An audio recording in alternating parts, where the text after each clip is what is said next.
Happy Sabbath. Vui na hi chau ni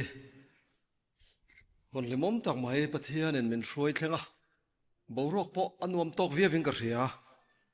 kan ko thana ma son sang sang kan hmu a nu valai ho zai po a tha chho zel don ka ria tharau thiang lim om puina nen an zai ni ti han hriat chen na kha lu le zoleng ka ria lalpa chu fakin amro se kan ko than hi tuna pathian tharau min om pui me ka kan nu ho testimony ten mun rang rang zoram thlengin a thleng me ka mi tuit la chuin kan lo ngai thla e ten tia ni ka group a portion kha chu karon da chua kha ten hei tuna hian English Sabbath school class point small group kan trana Tuesday jana Bible study kan tran thei hi bultran na ro pui tak ne veng ka ria lal pa chu fakinom ro se ten hei kan zinga kan unau pa Blake aron tel theya kan lom tak zet zetani ka tronga riat thiam tho wangin ti hianen I me zo trong khai English in an threwe thung to don ani mo tuna chuan hey Tuesday zan hianen Daniel le thupon zirna kan neya sap trong te pon Bible sari kan pek chho tran nok no kan nga ya amar chu pathian in minom puiti kan ria kan lim hle ani tin hei pathian tharau che dan he aro pui khop maya hei kan unau pa pu Abrahama kan zinga ron thu te po hi pathian tharau ane mo tugin zinga po hei Sabbath school class khan pathian in tu mati lui lauti kan hanzir cholai vela khanen kan unau pa Blake kan na hian Blake helai bi kan local tur heng kat ti lui chem kan force chem ti kan sota nè tilui lâu này khá rau thiang limin aron hruai này kan pathian min chu fakinom ro se tin hei kan unau nu mat luangi zinga ron tel he lomom khop maya itan kan trong try lalpan a hruai zel don chene ti hi kan ring klata pathian thu mat luangi ka ngai tu chu chang hiang ka in thiam lo thina pathian thu ka zir pui lai khan anung lo ni te hiang ka ria baptisma chandu trep to si sang har tario mai thei kai ma hen in thiam lo na oma ayang po chuni se a baptisma chan shrim shrim lam ni lavin apoi mo ber chu pathian tharau thiang lem om puina ni a nya chans min pek le thei chuan alomom khopang a ai thade waron ti ka tu mang ti kha pathian rin chane kan sei ni chumo nak tu khi Father's Day nia ke ni tan chuan voina Father's Day kan mang thina kai ngai tu thina pa kan ina anga ka mo phurna ka len tok lo zia te ka fa te hi ani turanga ka kai ruai man lo zia te ka ngai to hian a hre om ka te thina ei rong bowling kan trula anu ku ta hian ka da deu top maya pathian thu te hi midang fril rep si hian ka fa the ka ril tle mang rang khop maya manzan chu kan ko khoma pathian thu van in dona tranga khovel top thleng kha hela hian hei hi thil kal phung chunin great controversy in dona ro pui kal dan chuni ti kha atlang pui thu ka kan hrela chu chuan tlem chuan menan ti thamuanga pa poi mo na te po han sei acha kom via va nak tu khi Father's Day ania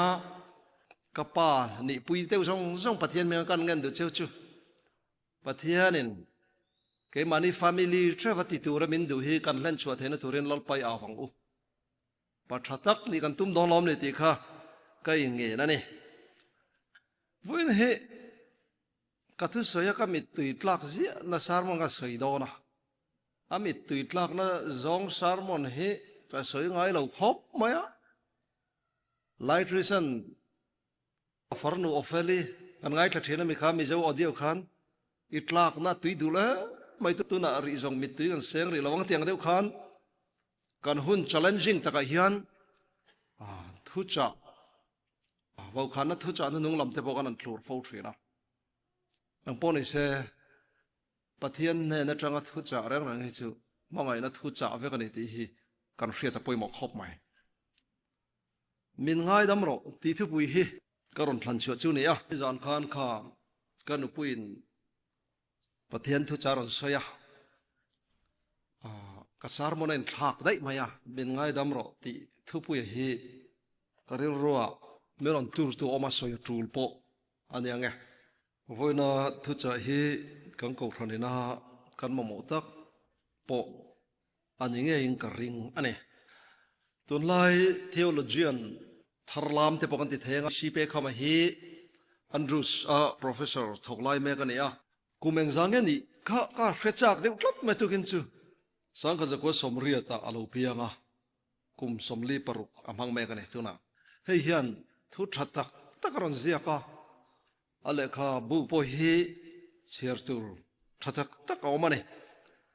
pe ka ma chuan tiang hianen anno pan lai chan chin a shwe ni karu makha engamo siam thadane wangin karum chunga hian hei khitianga ka bot hon the kha oma chu kan honga bur pakhat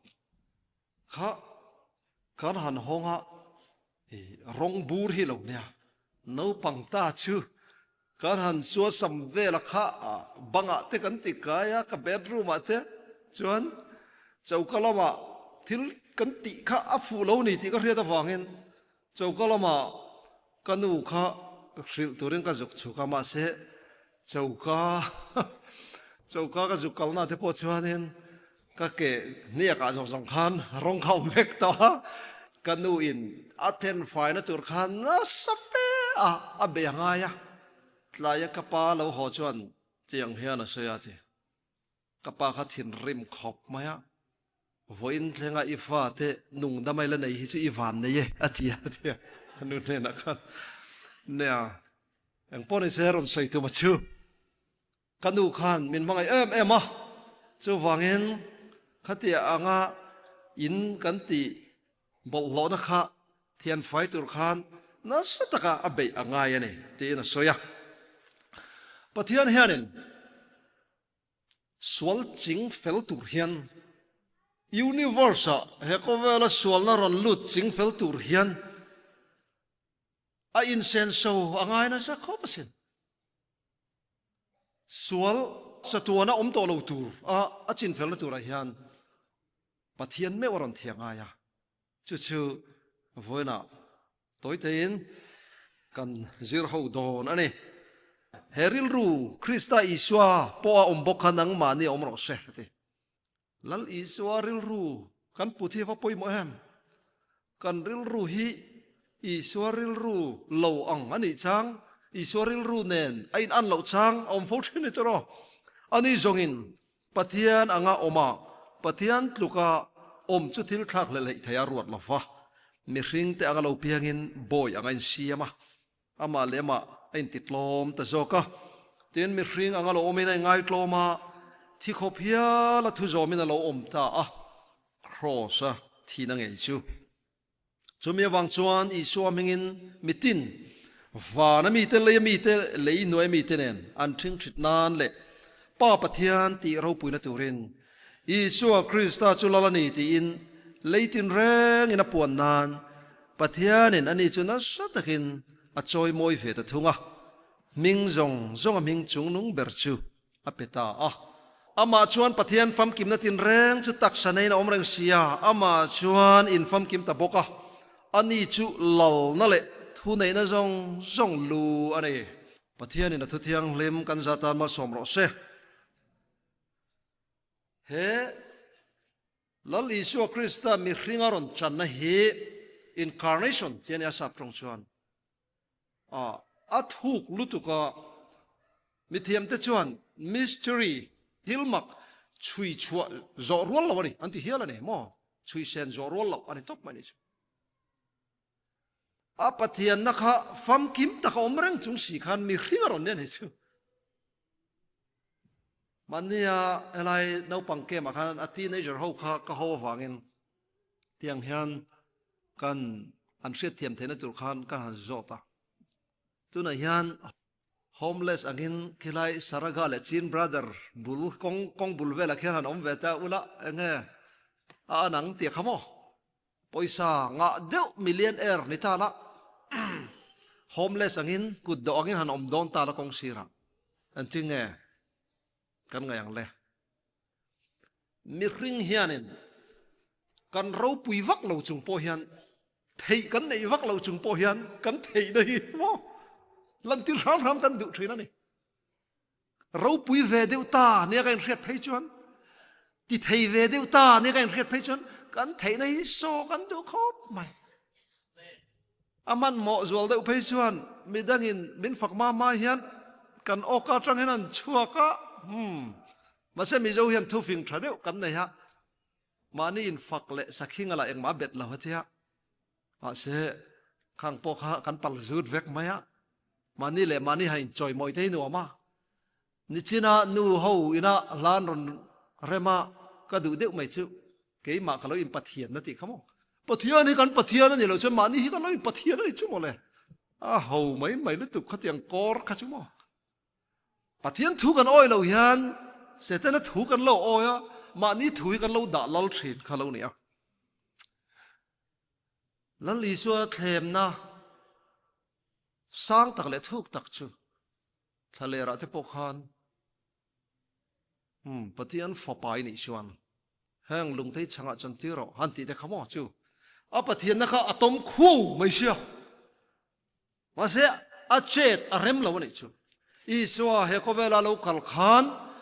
ปฏิอันินปฏิอันนี่นะจังเองอติเทยมอปฏิอันนั่นรอนโซตูรนี่ละฟ้าปฏิอันินมีคริงกัลจังอติเทยรอนโซตูรินแล้วอีสัวข้าเฮโคเวลาอารมณ์เปียงนี่อาเมนจู่จันจินทราจู่อันนี้ชีเพเข้ามาชวนเตียงฮัน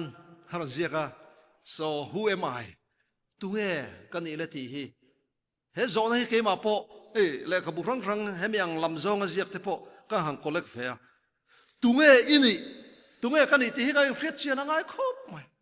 ตัวเออินี่เลยฉันชวนกันนี่นะฮีกันนี่นะฮีกัน qualification กันเล็กขจิรนาจังเต็นหันด่าเทกันนั่นจูมากัน business กันหลอดลินเรานาจังเต็นกันนี่นะคะด่ากันจูมามีไงสันนี่กันดูนะเทปอกให้ตุนไล่ไปชวนให้ฮีกับเวกขบมากันกูรนาชวนแข็งเวลาเสียกันดูถ้าเราเที่ยงลิมาขัดดิกตักชวนcrazy เดวินอาสาพรุ่งตะกินหมอมีโคเวลมีเทอันไงสังเวลฟังตัวโปโคเวลที่เราโหลดลินนั่นไหนเสละอันโหลดลินนั่นกันเราล้มปุยกันจู่เทียงอันเราปุยดานาโปอันเราปุยกันเราที่โปเทียงมาเสcrazy หมอให้เราบุยดูชีกันเรามันนี่ชั่วโมงเลยจู่ก็เตะเวดานาชวนดิกโปกริงตูเตนะหมอโคเวลที่เราโหลดลินนั่นเนี่ยเราบุยเวเชียมังเรื่องชวนเราเทียงลิมอันละโปตักเราในที่ก็หมู่เทียมตอนนั้นเนี่ย Who am I ตุงเอกันนี่แหละตุงเอนี่กันนี่นะให้กันเรียกเชียนังไงเฮลายฉันให้กันดูครบไหมริงตู่กันนี่นางอินปะเทียนฟ้ากลั่นต่อกันนี่ตีนอารมณ์เรียกชัวกันนี่จวนปะเทียนมังไงนะรินนาชังเฉาเมกันนี่ปะเทียนนี่นะกันอิงกุ้งไก่นะชัดตะกเสียมชัดหุ่นตุระหีงากเมกันนี่ตีนเราเรียกปกให้เราปุยขบไหมปะเทียนินอามาเนี่ยนะกันอิงกุ้งไก่นะฟัมกิมาเสียมชัดหุ่นตุระจวนติงเงกันติชวนลัลลีชัวเรากันเลยหุ่นนั่นนี่ตุกันสิงให้กันไปขวลป้าปุละลมปุยเฟียนเรียลนี่เฮตรงใจนะเสเอ็มเนี่ยอลอมอมก็เทียมีขวลกันนั่นเนี่ยอันตรงใจรีหันเสียเทียลูก็เทียอุมวันตุกินกาเฟียนเรียลชุกลอมครบไหมปบครบไหมฮะเทียตรงใจนะเขาบอกให้ตรงใจนะปบเดียวไหมกลางเดียวไหมเอามาเนี่ยเฮเอาอมเทนเฮมอจะเจอวันน่ะสลามัตจะใส่ปอไงข้าก็จะกมครบไหมขัดเดียอังคารเฮโคเวลกันดำชิงปอกันนั่นตรงใจเทปะเทียนถูกันเชียร์เทียนปะเทียนเนี่ยนักเองกุ้งไก่นักขะ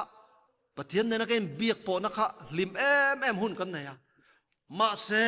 วันรำกันเทนุนจวนปะเทียนนี่ไม่ชนะกันมุทงกันอินกุ้งไก่นี่ทะเลจวลดอนนี่ซู chumi ngak mek tlan to ta kan ni ti kan khiat chian ngai khop mai chu kan ngak mek kan i chuan ni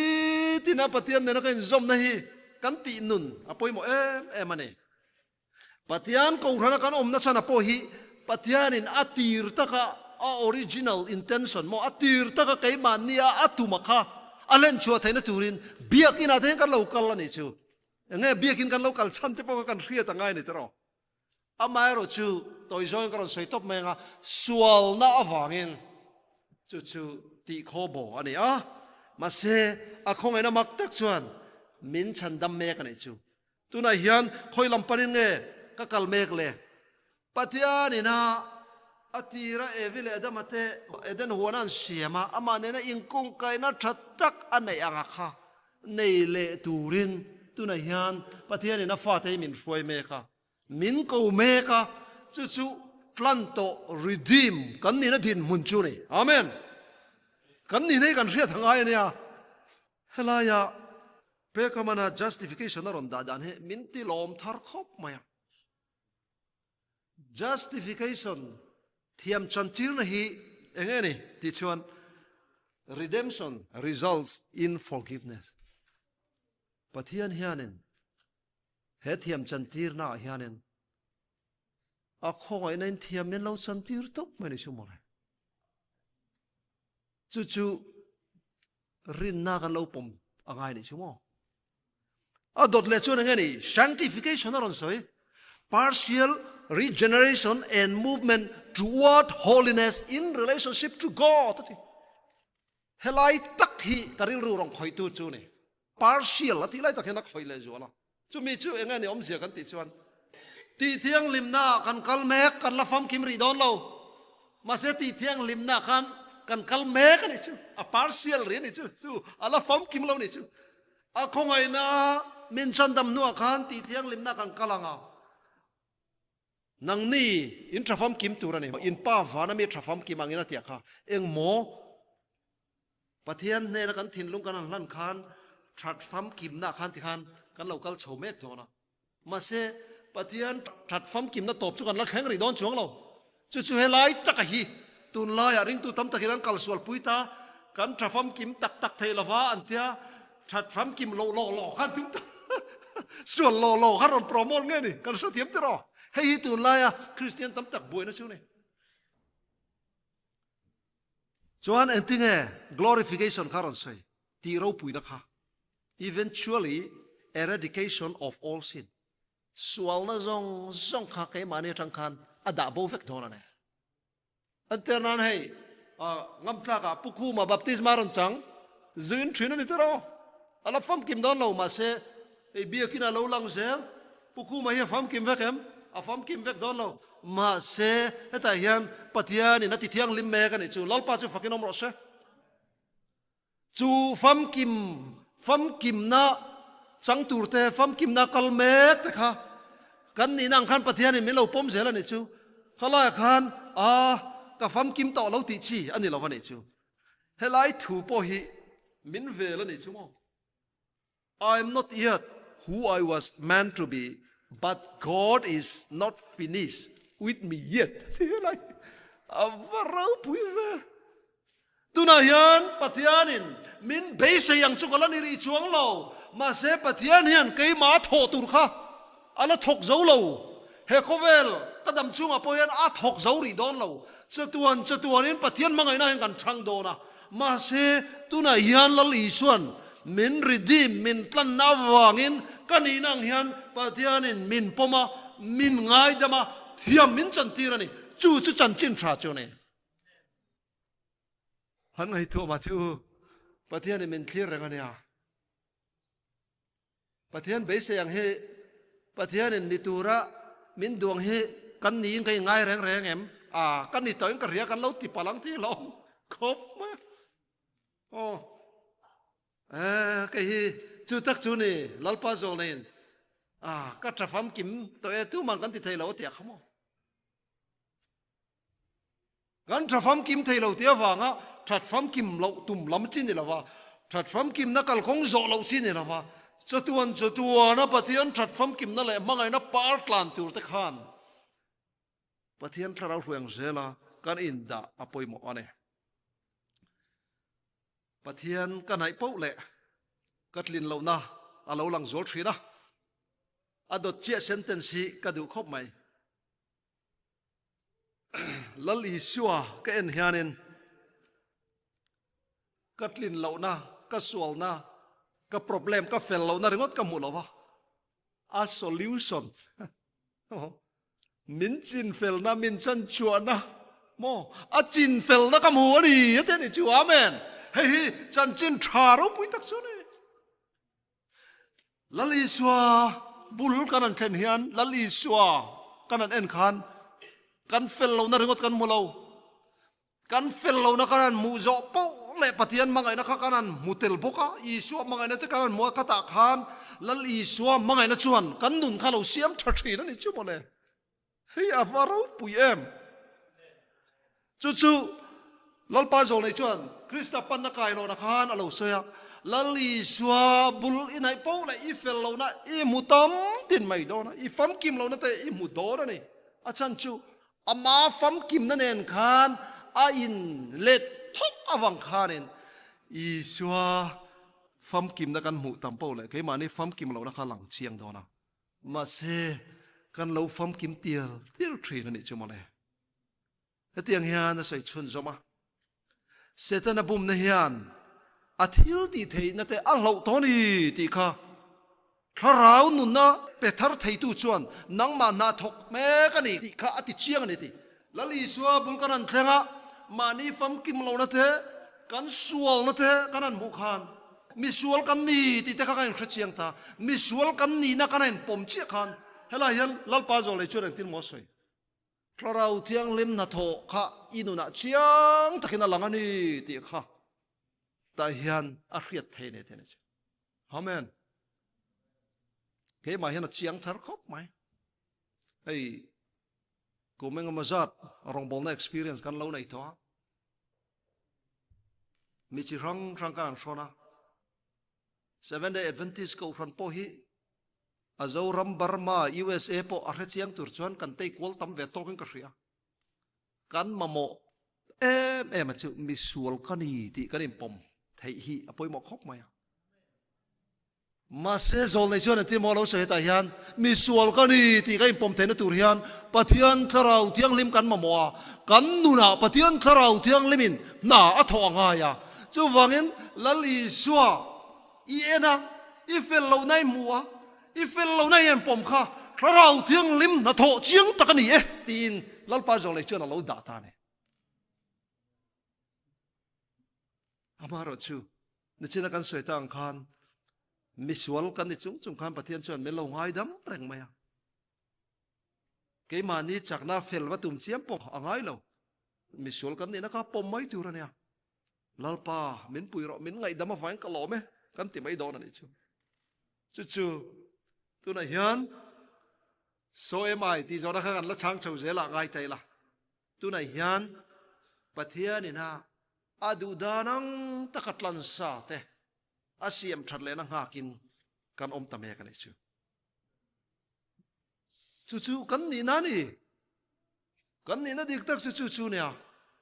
mei diu te po hi mi ring ta na bot sai ni lawa setana le tir ko te ta na bot sai nia ma se setana le atir ko te nung zui tu te kha an chedong te u tin lali suana address a dia bol le atir ko te ta na bot sai kum khomei achon min kal bo san ro ti khamo kum khomei kha dia bol le atir ko te ta na bot sai khan chang ve don chau zo khane tharau tiang lim kan kha lo piang hian kan mi ring mi zia bak lang tur om lo hania ala khat ngai lo hrim pe chu kan mi ring mi zia char khala lang kan pian tira tang tun khang hian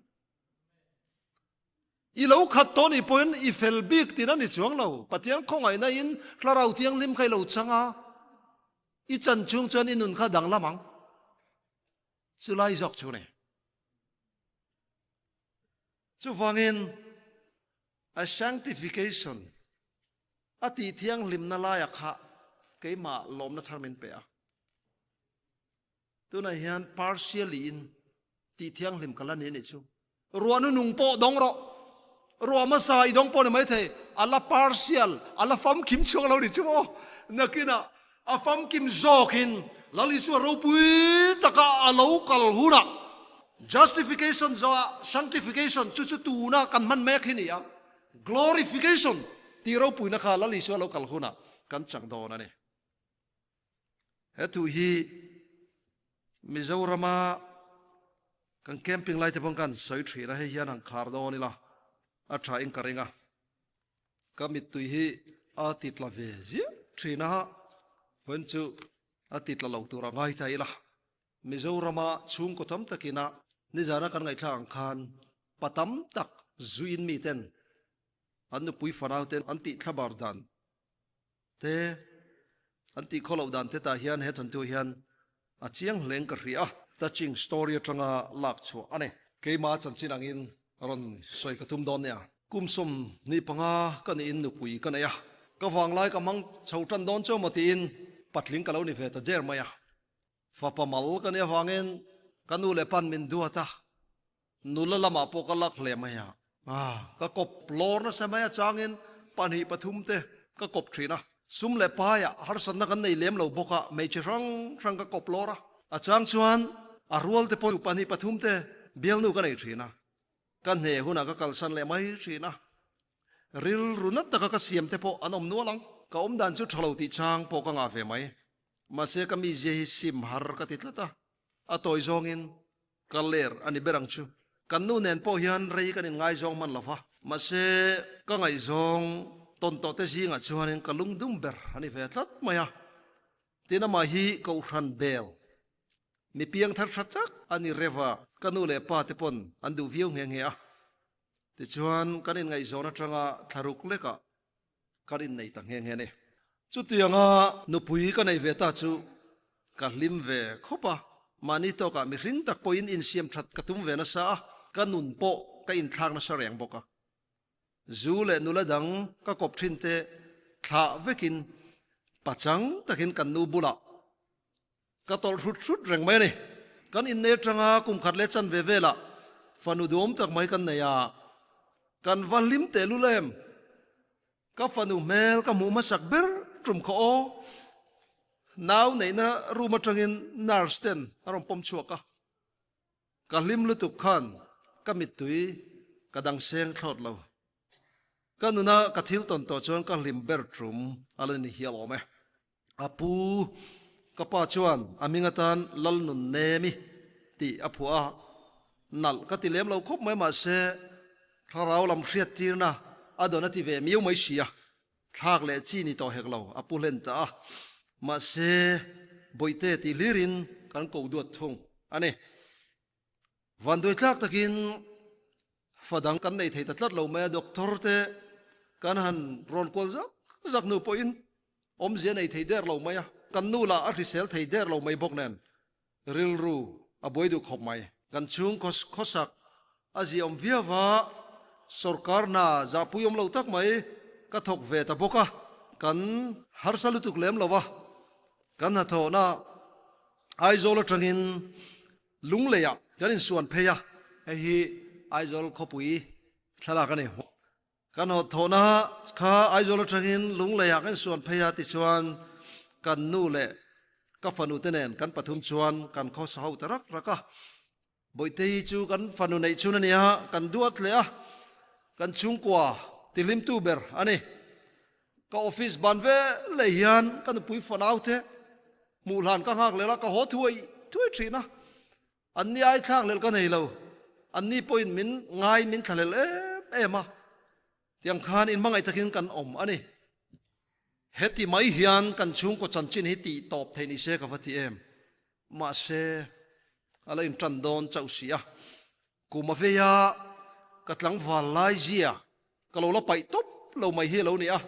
trum khat chu office a trian ten en cho kalai khoma kan trian ten min turna sa da wangin hun rei tak kalo tha to zu bok chu ka in le ta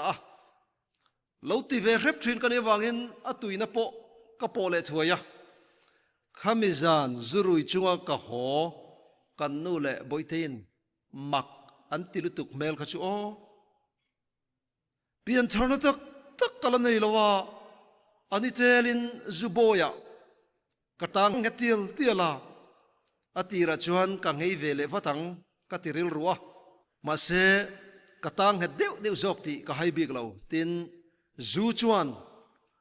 in tha da na le in sum thailo na min pe a katlang wallaya a thalo ka ti ril ruk thin boka kha mei che kop lora bok kha ka ching le ta ka sum lak luangang te po zuman le nula kop nan ka mang ta huwa wa kan in chung khur din mun ero a chetul tul thung ani ni tin ka rui hoa chang le office ban a holovin jan rei tak tak nula ka forpuya suma kan har sat lo wangin tlangwal tam takain nula kop tur ka van lo zok boka patling ni nuwa tlangwal nun kamang thale ani hot mai zu ka ina satil tiala ka thin chetual tol boka hote te ka thin rim lur reng maya ka har fim lai chuan ka zia viawa ril ru fim tak puin in siam that du chang te po ka nei vele thin ma se adai rei lo thin maya ka zu in pui te le ka mei che ko phot te ai ma in ka dan tur tu ber chu ka nu pui le ka fanu te anni zan kha chu dan pa ngai ang bokin dar som pakhat vela rui farhanin ka hole a zing lam a kan nu in zanin churon haw ma ve deuh tum la boitei kumriat tlinna birthday ani kha cholui kil hover ramila ati te po kha ka theingil min der maya kanin kongka kan hong tur chu chung lama tangin aloin kala chu chuan ka rui lung puam thin rim akai thota a ring to ka au pa in kong khar chu ka chumbur bur maya kan nun khurdar der chungin ron honga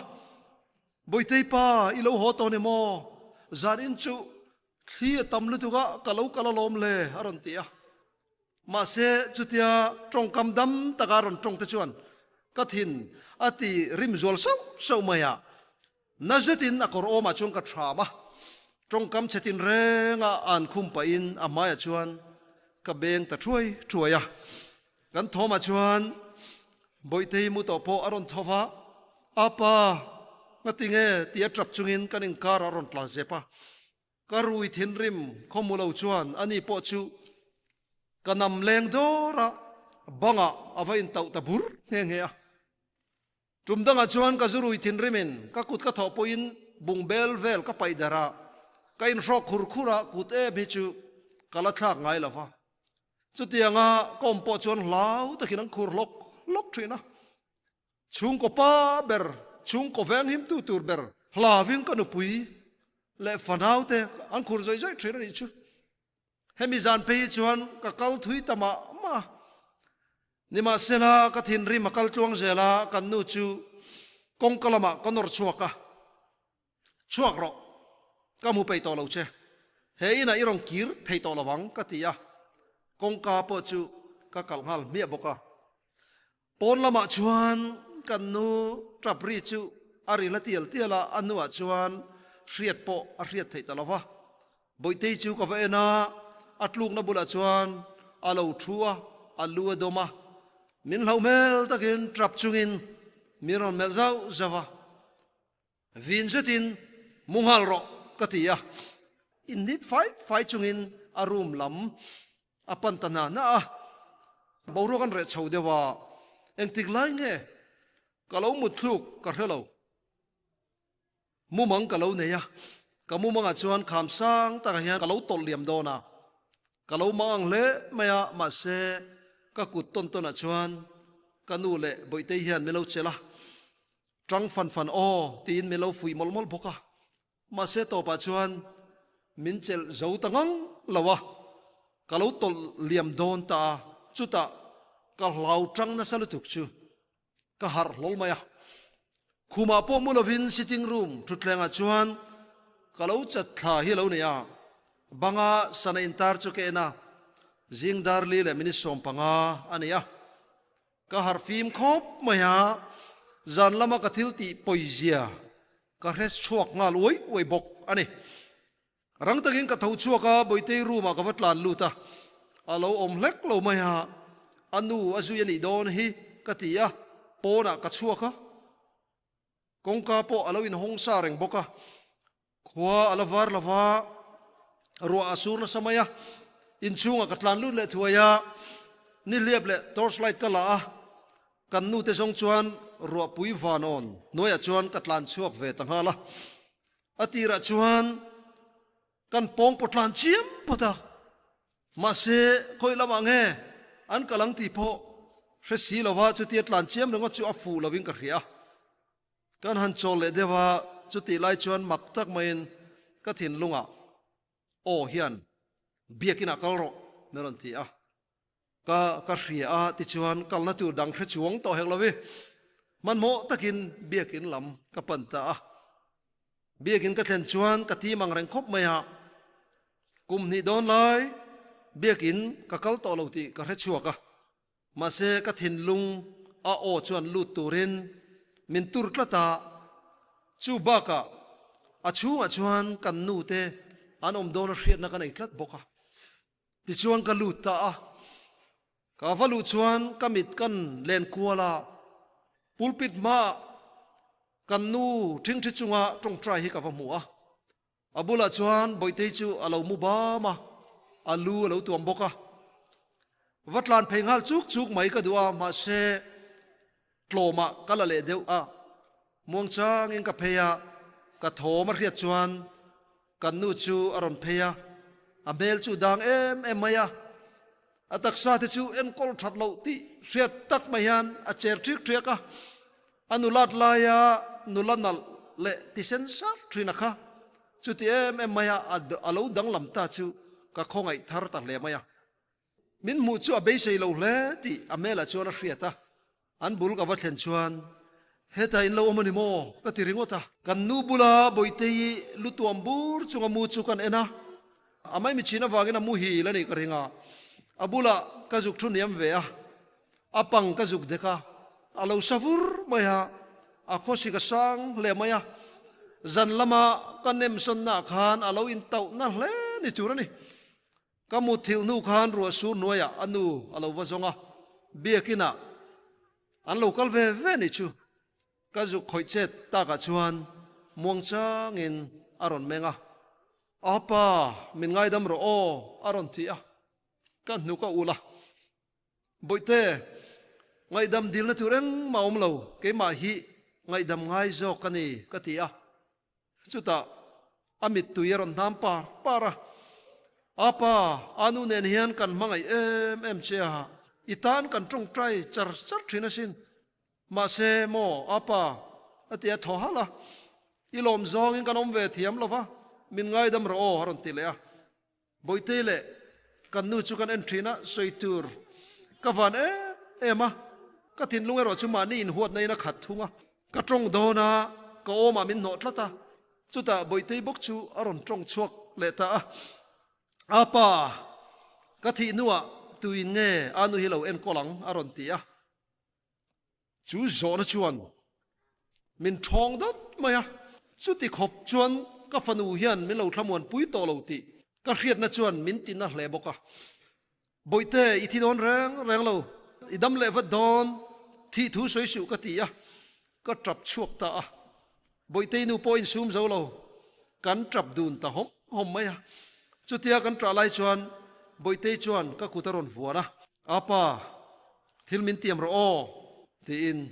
o boite enge soi ro ka ti a anu ku choron vuan ve a kamita tak meron en pa in anu hi ler san to lo la zu in to lo bok la chuan van rama iron kal veng ti min tiam ro khongai takin ati a chungen na thiang lim le nge ngol tak mai chuan ka thin lung a chun ke chiang ngai mai kan nu ka va mela mit tui kara mangai na mit in miron mela ka nu pui le ka fanu ni ma sela ka za dun ema mi thiang lim an ni miu sia ka mit ka chinga ka thin lung zong in rilu trong trai na ka mangta ka nun pathian ne na ka hlan ve ta ani chuta ka fanu ka zukena boite ka tia ma che ka zuk tia chuta lim takin anui saka apa hotong u atia ni ka tia boite chu ka pom thova kan nu chu ka kwa boka karil ru chuan dam doin lampan hal mai atha katia khwa war tron to a boite chu ka oma bein zoite te in azairat rata chuta ala sak chu hei hi ani chung kolung rual Christian chung kwa kan ni theinan lalpa lo cheng ang che Krista nang nge kan in kan thin lungan ti la hi ron sa chu kan thin lungan ti cha a sa chuak che chu a zoi to ka a chat thazui ta a ka suala wangin ka fanu nei chun lau nun ne mi chuan he khovel a chu san ta ane mi chuan min demanga min holom ngotang thiam thu soi tur kanai lo ma se kha biakin pulpit ma kan chung kwa min ruai khom tu khan akebula min la ruai khom le donani ti ka ring tlata ka fanu ka chana wanga ama ka muang bok hian afapa achana wangin kei maanga misual te hian ama chu kan lamu venga chu pathian ngei chuan chung kwa min sui khom le huna chuan ka fanu ne na boite min ngai dam ro o ti hi ka soi masak ber tur chu ane tin papa khat chanchin ron jiak chuak ane una du takte u he thil hi tuna karon chiar chu angkha chung ko tam taka har sana tok me kan omani chu pa bera pian thar lo phe chuan an top dan chu a che thei khop ma tuna kan ngai thak ta ang khan Calvary cross a hian kan sual ngai dam nan min tlan nan la li suwa Krista a thi to thin lung takin min ngai dam ro kan ti ve to ngai am nge ngai dam kanan dil hian rem mun tlak lau wang te enge mo ke mani in thiam chan du na wang te hian kan dilang ti lom khop mai i suan na hian min ngai dam ro lal pa min ngai dam ro ti te hi kan soi ngai tur kan bat ani version Calvary cross thu cha chu e apa anu lo ler san to mia su o zu lo in to mia su o atiang deu khan Calvary cross thu cha dik tak chu sual lo ti chun zom to su nang mani sual na vain ka thi ni ti Calvary cross a lali suan thu min nu chia chu ni hei hian kan thin lunga ti tuiral to em kan nun na thak dang lam ve to ngai am ti hi en zo na chu ani helai tu hi karil ru khoi khop mai van ram ka thlenu na chuan ka soi masak ber tur chu lal pan chung ko min roi khom la huna boite min ngai dam ro ti ka soi masak ber tur ani ka ti Father's Day hei kan mang me ka pathazo kan ni thena turin pathian ne na kan hlan don lom ni chung ko ta na tlamuan na ni tu ra hi chung ko ti thabar tu kan lo ni me kem pathian ma kan chung kwa kan nu pui fanawa kan ti tur ta kan len chu thena turin pathian ne na kan thin lung song song kan hlan ve don lom ni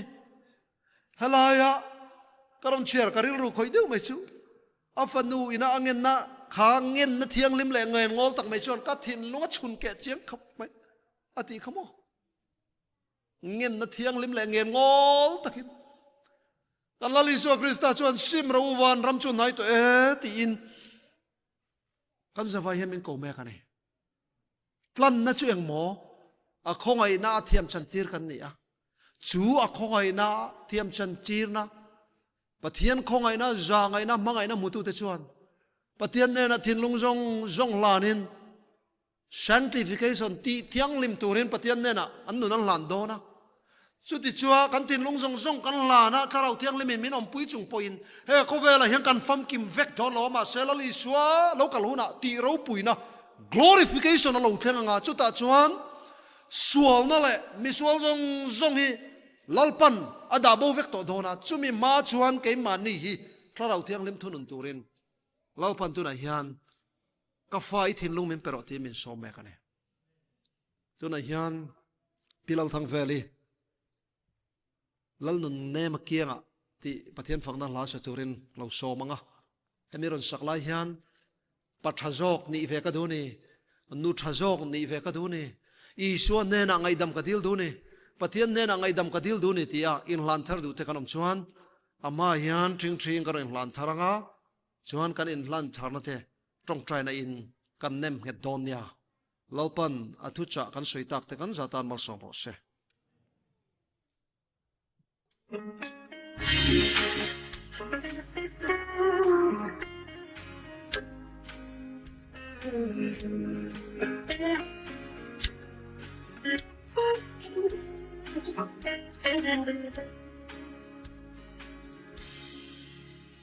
in na in ta tirang ro koi na karan ta lung tu in chen na đời ông lê tổ ngài lo va xin lung hoa là lo mà dài ta làm nó phát là dài giấc tua đi tan lên tốt tốt si avaro pui vole mang hai lai lung ne ma swa ngày ani lâu của mình ang xuống muôn tất mây chiều để thấy phát ta đi sự tin hay có sự nào để làm nốt nhang lim và kinh các mang ngày sẽ ô lần này các mang ngày sẽ ô lần này